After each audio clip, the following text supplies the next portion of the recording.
Hello, everybody. So, yeah, I know it's been a while. Hopefully, I'll get on the swing of making more videos soon. So, today we're going to talk about Buddhist annealing. Essentially, wireheading done right with the 7 factors of awakening. Before I get into that, the query of the day is nirvana. More specifically, Nirvana Rose by Elizabeth and James. Yeah, let's give it a try. So, all right.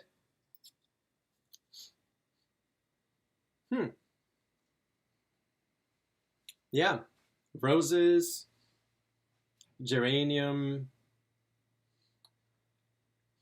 woody notes. It's a pretty smell. But, I've got to say, the Buddhists were very clear that nirvana has no side consciousness, no sound consciousness, no touch consciousness, no taste consciousness, no mental objects consciousness, and for sure, no smell consciousness. So I feel pretty cheated by these, to be honest. I don't know, I was expecting like maybe distilled water or topically active 5-MeO DMT or something like that. Anyway, okay, moving on to the topic of the day. So about a month ago, I came back from a 2-week retreat that I did at home, basically, not super extreme, kind of like just meditating 6 hours a day, as well as like doing other things like reading a bunch of Dharma talk, Dharma. For example, this fantastic book by Shinzen Young, I highly recommend. And yeah, I mean, definitely there's like a lot of insights that came out of that retreat. I actually ended up writing a 50-word document that I'm probably not going to publish. But out of that came an article that's called Buddhist Annealing, that is on quality computing, which outlines a pretty important, I think, like set of insights. And that's what I'm going to be articulating today. So, in brief, I realized that so much of Buddhist Dharma actually can be, in a sense, be cast as like, to some extent, like successful attempts at doing what we at QRI call wireheading done right. And then also, a lot of it makes sense through the lens of what we call neural annealing. So first of all, wireheading done right. There was a study I conducted like in 2015 where basically conducted factor analyses on descriptions of different effects from all sorts of different psychoactive substances, and identified that there's like 6 really, really big kind of like dimensions that explain a lot of the variance. 3 of which are like very relevant to valence, and of course, link in the description. The 3 valence related are fast euphoria, which is basically things that we might associate with stimulants and things like that. Then there's like slow euphoria, which is kind of like relaxation and deep feelings of well-being and bliss, which is associated with more kind of like calming agents or like opioids or things of that sort. And then there is like what at the time I called spiritual euphoria, obviously psychedelic and dissociatives to some extent. Nowadays I might actually call it criticality euphoria, and it has also something to do with like self-organizing criticality. And fractality in the resonance network of our nervous system, which is a rabbit hole. But basically with these 3 dimensions, you can roughly characterize in what way different substances influence your valence. And the thing is that they're not mutually exclusive at all. No, actually like MDMA of all of these substances is one that basically has a very high loading on all 3 dimensions. Whereas, I don't know, something like 2CE, for example, is very high spiritual euphoria, but it's actually very anxiogenic and like so much body load that it really doesn't qualify as very high valence in the other 2 axes. Okay, so with kind of like that ontology, I then wrote Wireheading Done Right, where I examined basically the feedback structure of how we feel euphoria in everyday life and how we, how it gets influenced by things like drugs and also like activities that raise our valence in one of these dimensions. And one of the things that came out is that, if you do too much fast euphoria, you will have kind of a rebound slow dysphoria. right? If you take a lot of amphetamines or something like that, when you come down and the days after, you're going to be very sedated, and it's going to be an unpleasant kind of sedation. It's not a pleasant sedation. And the same is kind of the flip side for slow euphoria. You will get like high energy, anxiogenic type of experiences, kind of the complete opposite. So if you're trying to hack, mood, for the most part, it really doesn't pay off to actually just trying to hit these, high valence configurations all the time if you don't take into account the negative feedback mechanisms, which is, one of the reasons why we are so interested in things such as anti-tolerance drugs, things like ibogaine that seem to actually upregulate opioid receptors rather than just, activating them like temporarily or anything of the sort. So I basically came up with kind of like a different, like architecture where like rather than having these like negative feedback mechanisms, in principle, we could modify our brain such that basically fast euphoria, sure, inhibits itself. So you don't get stuck in kind of a fast euphoria attractor, gambling all day, every day, and so on. But rather, it makes it easier for you to then experience slow euphoria. And then you experience slow euphoria, it decays, it inhibits itself, but it makes it easier to experience spiritual or criticality euphoria and so on, so that you actually kind of make these cycles. Perhaps they could be tuned to the circadian rhythm, so that maybe you have like one cycle per day or something like that. And something like this may be kind of like a really good first draft or idea for how to in a sense like improve the reward architecture of our descendants eventually. That is one piece. The other one is Neural Annealing, which was written by Mike Johnson. And, a lot of writings in open theory and quality computing kind of like foreshadowed that work, although that work I think is really good and it's very worth actually reading it through. I do really recommend it. A very key thing is this notion that basically in order to kind of like have a healthy nervous system, you actually require regular injections of energy, because otherwise something that happens is that the nervous system gets cold worked, similar to like a metal that is being used a lot. Like micro imperfections will kind of add up, and eventually you will get like a brittle metal that has like a lot of microcrystalline structure.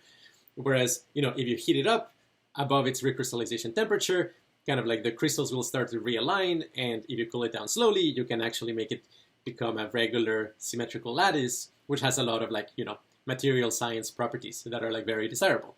So what's fascinating here is that you are, in a sense, fixing kind of like, hey, there's too much entropy in this object, like the metal is disordered, paradoxically by adding more to it, basically heating it up and then cooling it down. And of course, like cooling it down is, you're using negentropy for that. You're letting the energy dissipate, but it's still kind of like paradoxical that you can get something more ordered by first using a lot of disorder, right? It's like it's an interesting thing.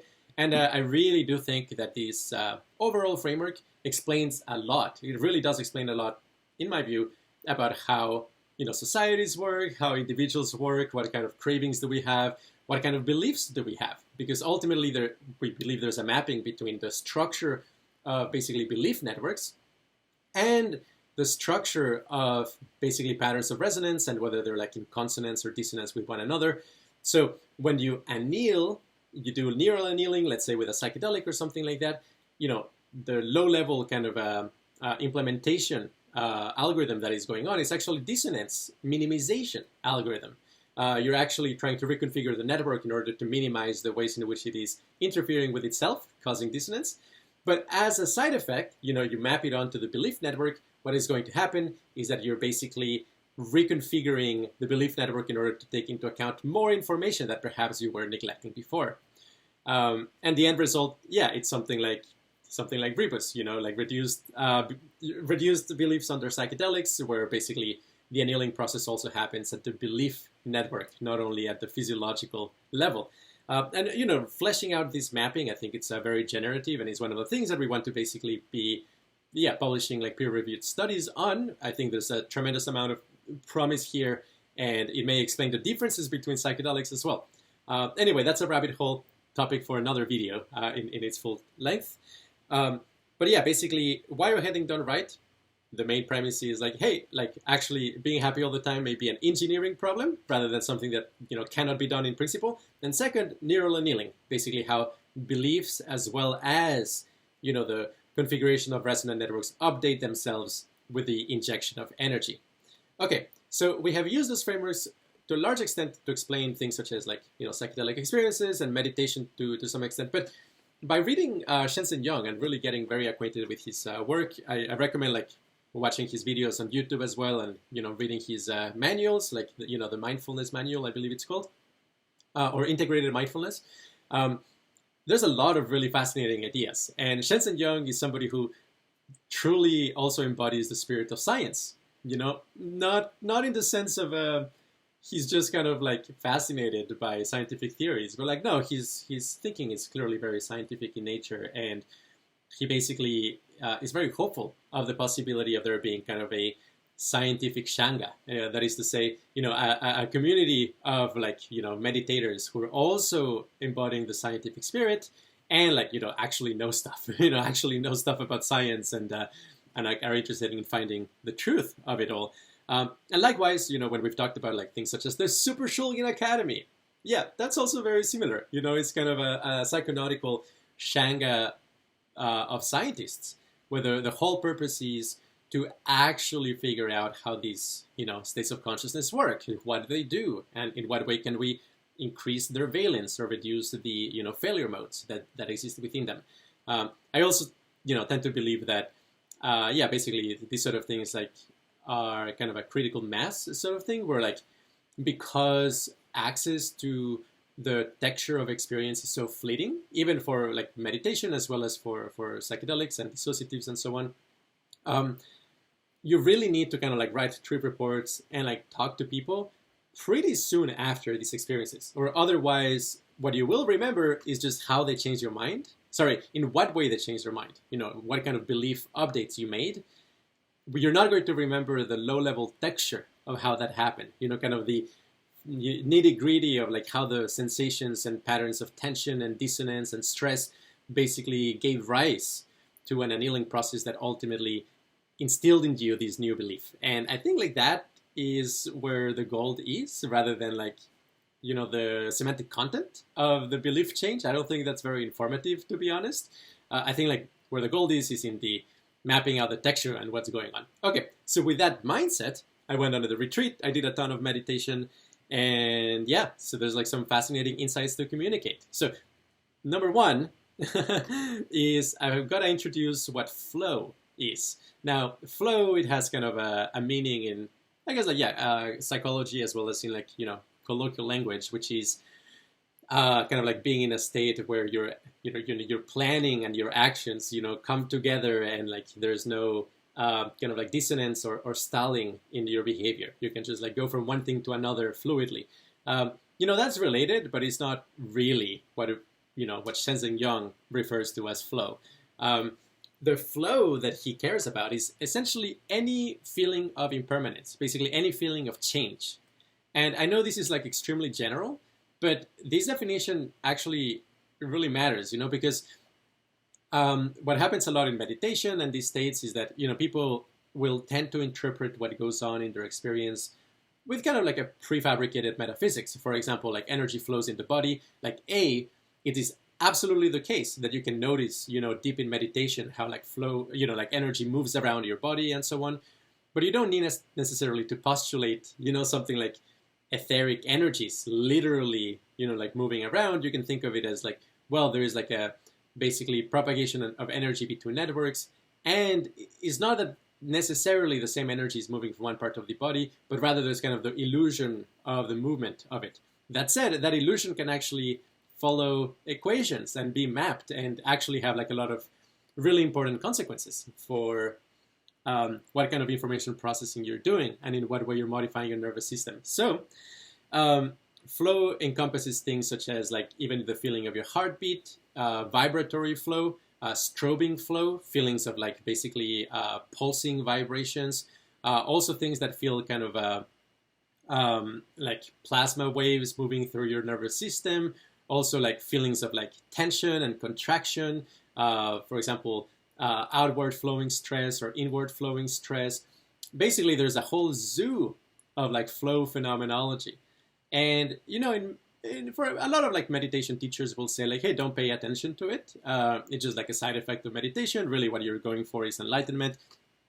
You're going for nirvana. That's ultimately what matters. And, all of this flow phenomenology, sometimes they call it the realm of the powers and whatnot. Like, hey, it might be interesting, but it's a distraction. I tend to fall more on the notion that like, actually the flow is like important. Like it actually matters. Like what you do with it will actually, accelerate or decelerate or maybe even hurt you in particular ways, accelerate the process of enlightenment and so on. So I think paying attention to it really matters. And in the meditation retreat, I had a lot of hours to actually pay attention to this flow. And I think it's a really great signature of basically the melting of the structures of your nervous system. And it has a very, very tight relationship with basically the energy parameter, what we call in neural annealing the energy parameter, or, Robin Carhart-Harris talks entropic disintegration, which is like, you elevate the, energy parameter of your nervous system, and things that were, in a sense, coagulated become somewhat kind of like fluid. They first become liquid, then eventually they become kind of fiery, and eventually, ultimately, they become gaseous or even kind of like pure space. So there's kind of this progression, and that's like energy dependent, really. So by modulating the energy and where you concentrate it, different things are going to happen to flow. Now, you can also kind of like make sense of classic things in Buddhism, like the 5 hindrances, which is basically the things that keep you away from enlightenment. They're also the things that basically keep you away from like meditative progress. And these are, sensory desire, ill will, sloth and torpor, restlessness and doubt. And there's like lots of videos on YouTube of like, advanced meditators explaining what each of these hindrances are. From my point of view, we can even characterize them in terms of flow. For example, sensory desire, kind of like craving. In the world of Stephen Lehar, where we're actually inhabiting a world simulation generated by your brain, basically desire are like patterns of force in the motor planning space, which basically works as a force field, which deviate the movement of flow. So like you're trying to concentrate on the present moment, but you imagine somebody, I don't know, very attractive or chocolate cake or something like that. And the flow, which is directing your attention, will basically gravitate towards it. So basically attention is kind of like has like a lensing effect on flow, if that makes sense. And likewise, actually like, repulsion, ill will has kind of like this repulsing quality in the force field of motor planning. I mean, that's why like literally when there's like something scary in front of you, it's kind of like hard to approach it, because in the motor planning space, there's literally a force field that goes against it. Now, I don't mean it's a force field out there in the world. That would be a direct realist interpretation. It's rather a force field within your motor planning space. And another place where like you really see this kind of like play out is on dissociatives in particular, where like the motor planning space kind of goes haywire, and you get like these strong feelings of like pulling or pushing or like gravitational pressure. And for sure, they will modify the flow of attention. So anyway, each of the hindrances can be understood in terms of like ways in which they are preventing smooth and regular symmetrical flow. Now, on the other side, we have essentially, I'll say this, another very important thing, and this is an insight from Stephen Lehar, which is that basically there is a duality between standing wave patterns in let's say in a Chladni plate and the frequencies of vibration, such that if you know the shape and the physical properties of one of these objects, and you can see the standing wave pattern, you can immediately know, well, with some math, you can infer what frequency of vibration is actually causing those standing wave patterns. And vice versa, if they give you the frequency of vibration or the spectrum that you were to stimulate it with, you can map that onto particular standing wave patterns. And if you give it a complex spectrum, the standing wave patterns may actually be unstable and like simulate like complex or interesting rotations or transformations that are ultimately like repeating. But basically, there's like a tremendous amount of diversity of like things that can arise in the standing wave patterns, and there's a dual relationship between them and the frequencies of vibration. Something that if you start exploring flow, you will see it's true. Well, okay, that sounds too confident. I think it's true based on a ton of my experiences on meditation. And this duality is super, super, super important in order to figure out how to, in a sense, do productive things with that flow. So one of the things that I very heavily would advocate for is to look into what's called the 7 factors of awakening in Buddhism, which is something that, basically the Buddha said any mind that seeks enlightenment should, first develop the 7 factors of awakening and kind of have them very deep inside them as kind of the default mode of consciousness, so that then, like, you can actually go through the stages of insight and not get distracted. So the 7 factors of awakening have an interpretation, both in terms of Wireheading Done Right and also in terms of neural annealing and, shaping the flow. So first of all, the 7 factors of awakening are, there's one that is called mindfulness, which is roughly speaking, kind of like paying attention to everything that happens in your experience, not letting kind of like background processes be left unattended, because they can do things that ultimately will distract you or will, give rise to hindrances, will take you out of your productive meditation state. Then there is 2 clusters. There's energizing clusters, and then there's like calming clusters. So the energizing cluster is investigation, is like probing what is in your mind, sensing its texture. You have energy, which it's basically being being energized. Joy, positive valence, high energy, similar to positive, like fast euphoria. And then you have in the tranquilizing factors, you have tranquility, you have concentration, and you have equanimity. Now, what I found out, and I mean, again, I would love it in more like, meditators who like, actually have read quality computing and, open theory, follow Quality Research Institute. If they could tell me, if this resonates with their experience, or like even better, if you're going on a retreat, absolutely let me know if any of these actually resonates with you. So basically, the 7 factors of awakening have a fascinating interpretation. I mean, first, in Wireheading Done Right, is like, if you find a way to get, on demand any of these 7 factors, it's like, I want more energy. And like, whoa, all of a sudden you're energized. And you can do that at will. Like, actually, that is one way, one tool that you can use in order to kind of like stay in the, positive valence region of the state space of consciousness. And that could be very beneficial. And likewise, if you're like overexcited, maybe use one of the tranquilizing factors so that you basically continue to be in the pleasant and productive region. And with respect to like neural annealing, basically these are the interpretations. So like, first of all, mindfulness would mean to actually pay attention to all the flow and not let flow be left unattended. So like that's an important kind of like ingredient. Then you have investigation, which is to focus on the texture of the flow rather than on the intentional content, like what it is about. Like maybe the flow is like, representing, patterns of attraction and repulsion around, like, let's say, like a traumatic event that happened or something like that, and you're processing that. Well, investigation in this case would be to like pay attention to how the energy is moving around, and like don't pay that much attention to actually what that energy is representing. In what way is it aggregating and coagulating into like semantic content, which is sort of a distraction for this style of meditation at the very least.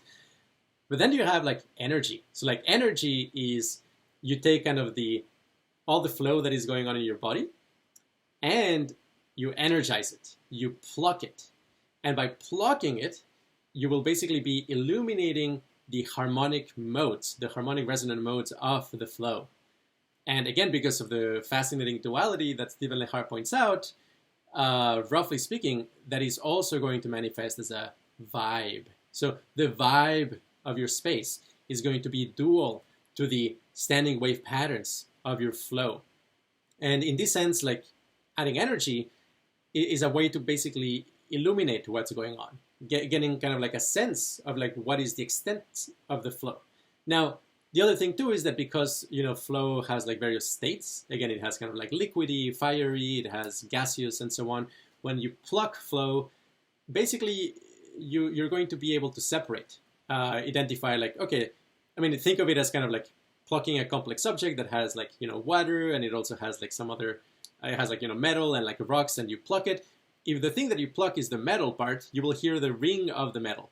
You know, if the thing that you pluck is the water, you will feel the waves in the water, and so on. So basically, by plucking the different parts of your flow, it basically highlights kind of a percolation algorithm type of thing. It highlights all the flow that is in the same phase as the part that you plucked it with. So it's a very helpful kind of diagnostic tool. And then joy. Joy is like, once you know what are the eigenmodes, the harmonic modes of your flow, joy is the judicious selection of subsets of them such that when they co-occur together, they are consonant. And again, like, I'm sure like a lot of people might be skeptical of this claim. I mean, it's something that I knew in theory would be the case, but then I got to experience it. And I mean, like, I don't mean just confirmation bias. I really tried to disprove it, kind of like find counterexamples. But yeah, in every case, it was true that basically the most joyous experiences that I could have was, you know, they weren't by just energizing all the flow at once as much as possible. It was by actually selecting particular resonant modes of the flow and bringing them together.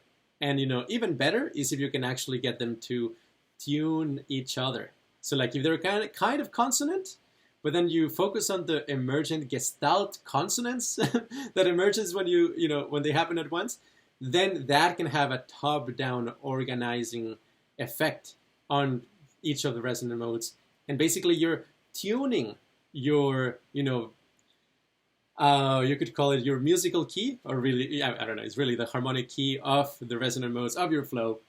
So joy is really important, and you should practice it. I mean, it really pays off. And you can get more joy once you understand this mechanism, because you can like really focus on it. And I think it's more effective than like just, trying to get joy by like thinking of a positive thought. Or that is also very important. I would also claim, of course, that if you pay attention to the texture of a positive thought, you will notice that actually it's kind of like a pleasant chord, and it will have a asymmetrical manifestation in the flow as well. So anyway, this duality shows up all the time. Now, the tranquilizing factors, so you have tranquility, which is, in our interpretation, you're basically kindling very fast cooling systems in your nervous system, so that if a part of your nervous system is like overexcited, is like strobing, or is in a vibratory coherent state, you can basically hook it up to some of the fast cooling mechanisms in your body. And the metaphor I would give is kind of a river delta. Like there's a huge amount of river. In this case, the water would symbolize energy. It kind of was like this huge flow of energy, and the river delta kind of irrigates it efficiently. It has like this fractal scale free structure, and there's like a lot of interesting research on like how like the most optimal cooling structures are, they're not like metal rods in parallel. They will generally have kind of this river delta quality. So basically tranquility is like creating those in your nervous system, and it's something that you can practice, and you can anneal as well tranquility specific types of flow, so that basically you develop the ability to quickly calm down. Very, very helpful in life in general, but yeah, especially in meditation. Then you have concentration, and concentration is really interesting because it's not straightforward, but if I were to devise an equation for concentration, I would say is the amount of flow, the amount of energy of flow that is in synchrony, coherence, or harmonic relationship. In other words, is how much of the flow is locked in together in such a way that like touching any part of it instantaneously touches the rest.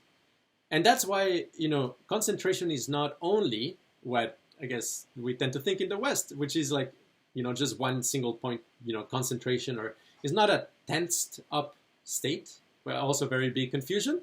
A lot of people try to develop concentration by like tensing very strongly. It's actually the opposite. You develop concentration by learning to relax in the right way, such that the pools of awareness actually come together in a concentrated fashion. So there's basically like diffuse concentration, as well as there is like, geometrically concentrated concentration. They can both be very high concentration in the sense of like having a lot of synchrony, coherence, and harmonic relationships. But phenomenologically, they will look very different. So I might even say, for example, like some ketamine states, they're not actually like single-pointed. They're very diffuse. They can be very concentrated, too, for this complicated reason.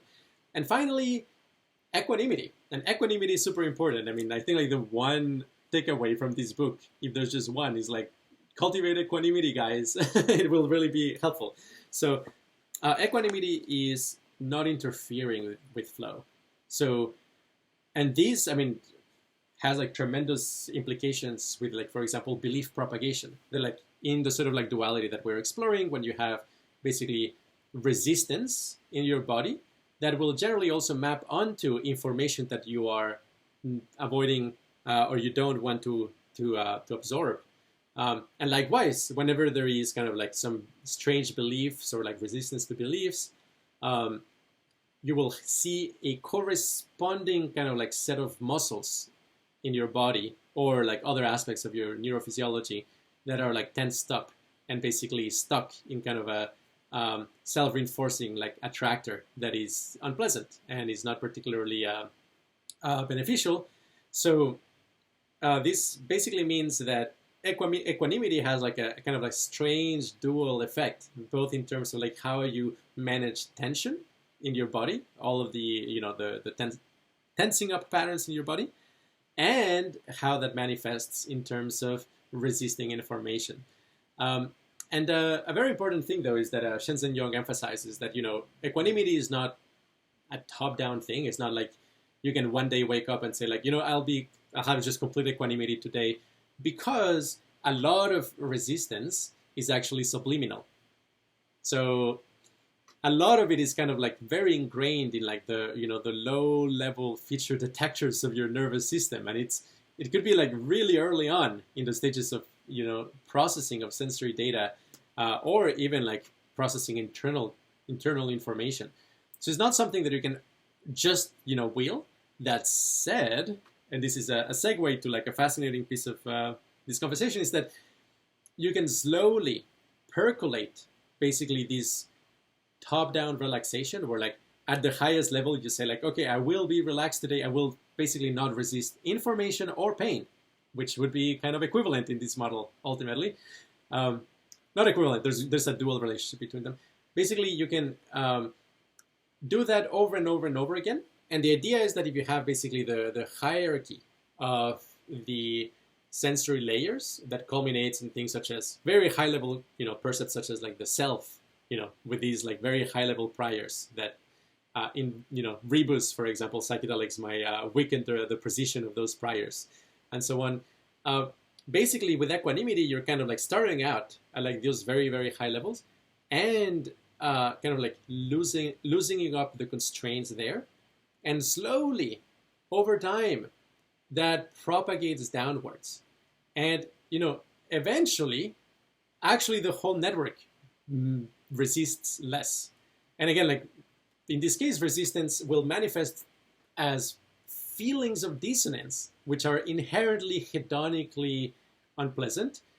But also, actually it's a thing about like energy management in the body and information management. So doing a lot of equanimity before taking psychedelics, for example, is something that I would advise a lot. Like taking cold showers every day without stalling, without flinching, or trying not to. I mean, at first you will, but over time you develop the skill not to.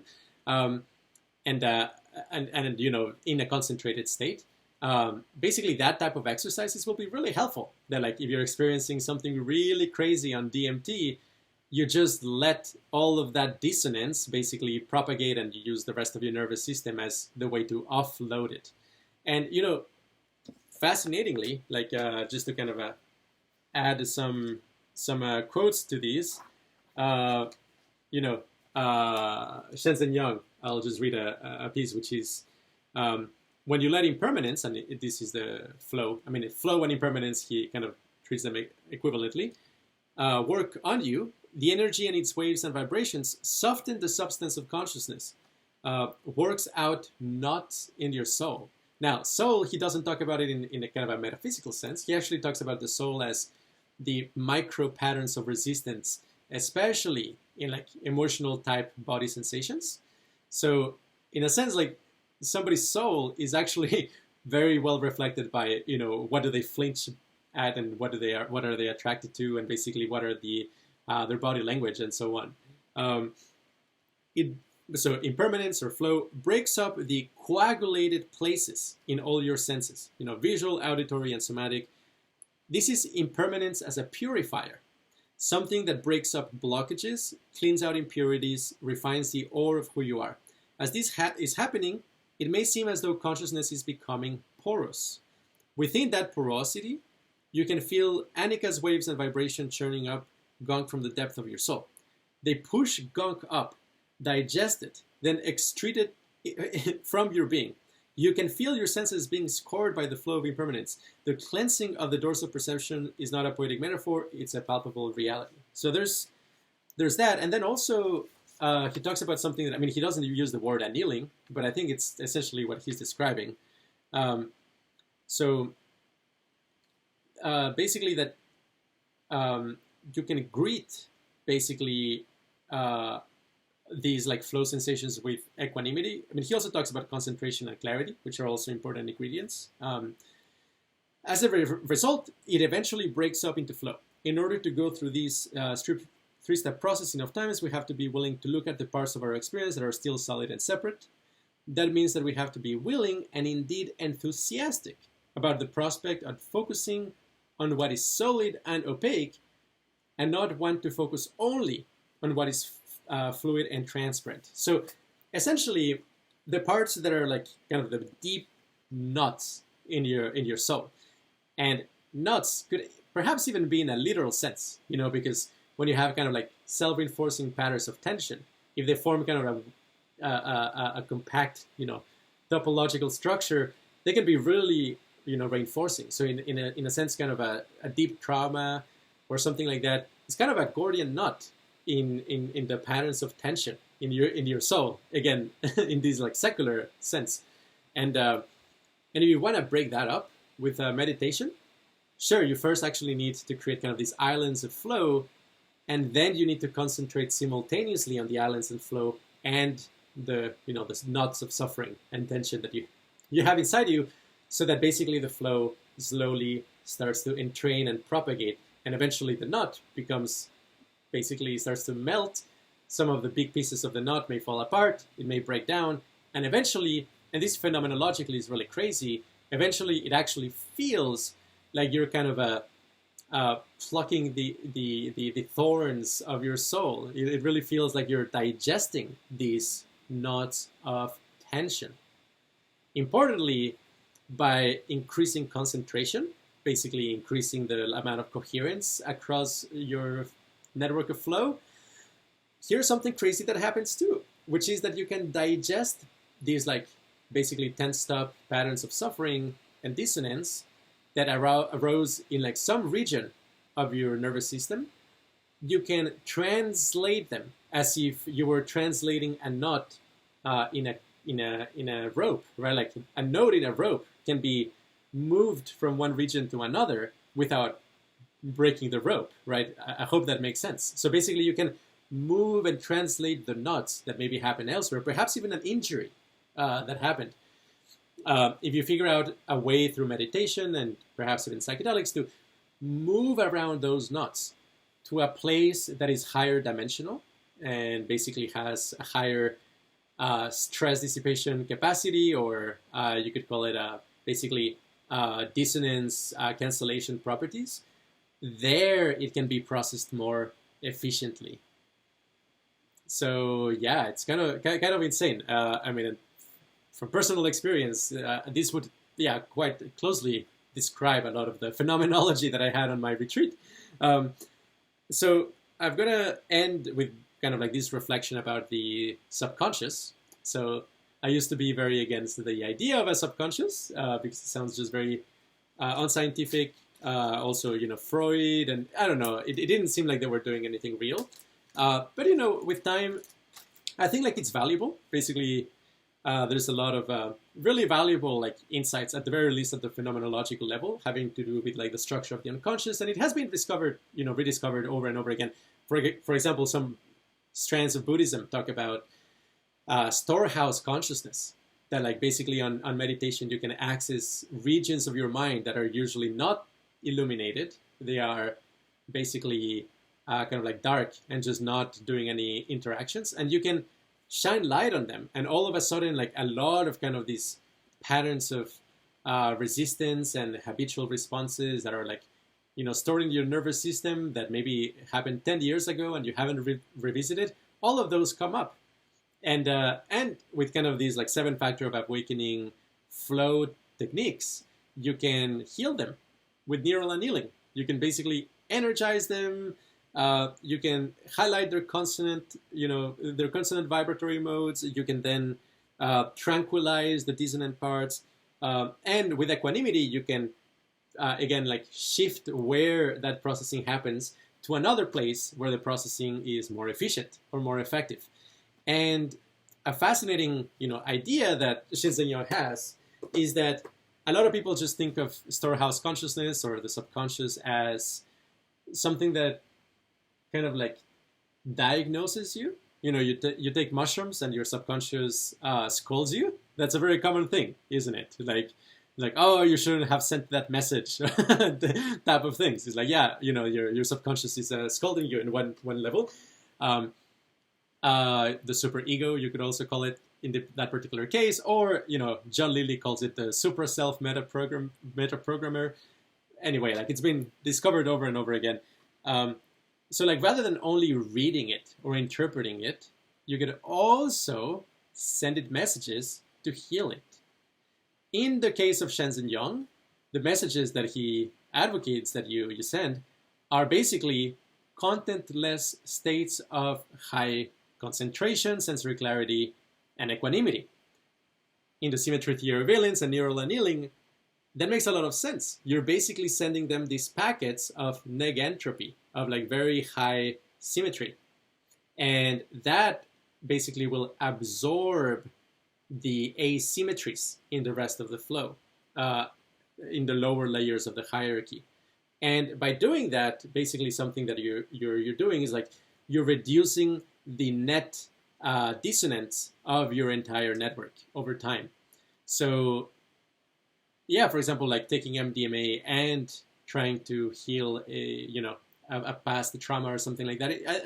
We think it's something like that. You're basically, the MDMA state is extremely high harmony, and you're using that negentropy in order to heal the parts of the subconscious, so to speak, that have embedded in them these patterns of resistance and habitual responses that are dysphoric and asymmetrical. You can also communicate with your subconscious in a symbolic way and metaphorical way. And there's this author, Alejandro Jodorowsky, who basically advocates that. He has 2 movies that I really like. They're completely bonkers, utterly insane movies. One is The Holy Mountain, and the other one is El Topo, or The Mole in English. You probably shouldn't watch those on a psychedelic, maybe on THC, but they're pretty intense and like maybe traumatic for some people, but they are like packed full of like crazy symbolic messages to your subconscious. And no doubt, if you watch one of those movies, it's going to influence your subconscious very substantially. And I noticed that actually recently when I kind of like, after these 2 weeks of meditation, like I was, really kind of thinking about like, okay, what is in my subconscious? And I actually found a bunch of like Jodorowsky impressions in it. And I recently saw again El Topo. Oh gosh, like it's kind of crazy how much it shaped my subconscious back when I was, I think, like 16 years old and I watched it for the first time. Anyway, like I'm not sure if those movies are like necessarily the most healing ones that you could have. They're kind of just, chaotic neutral or something like that.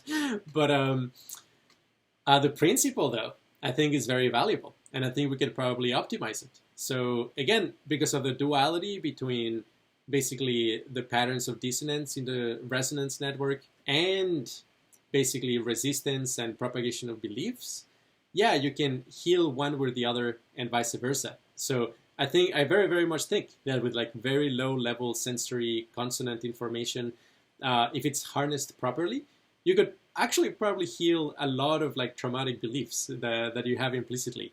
So anyway, those are like some ideas, and I think that's about it.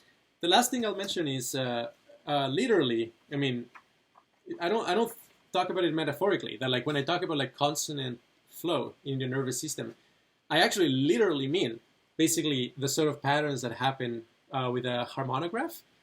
And here's kind of like a table of all of the basically harmonic modes, which is like when the two dimensions are coupled together with a ratio that has a small denominator. Yeah, basically I would claim all of those patterns, sure, sacred geometry, the flower of life, etc., etc., and so on and so forth. All of those are euphoric. Why? Because they are consonant.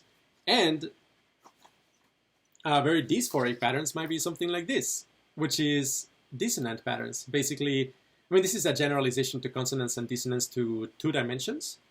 Yeah, but I mean, it actually generalizes further to three dimensions with three-dimensional harmonographs and higher dimensions, like on DMT, where actually there's like implicit higher dimensions that can be in consonant or dissonant modes. Again, it's kind of crazy to realize that, the hellish DMT realms may ultimately turn out to be something like, high-dimensional dissonance. And it's just like a feelings that do exist. It's just that humans don't tend to experience them.